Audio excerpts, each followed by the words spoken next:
Now that we know how to open, access, share, copy Google Sheets files, let's get into the spreadsheet itself and look at some of the basic anatomy. We're going to borrow some of the terminology from Microsoft Excel. The entire Google Sheet might be called a workbook. The workbook contains all of the worksheets. We can divide our work into intelligible tabs. You just simply click from worksheet to worksheet.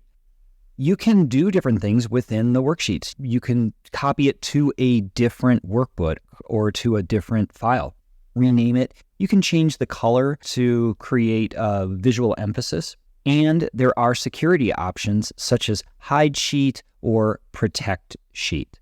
We have cells. Cells are named by letter first and then by number second. So this is column A, row 3. This is cell A3. We actually have a name box, and because A3 is what's highlighted, then that's what we get.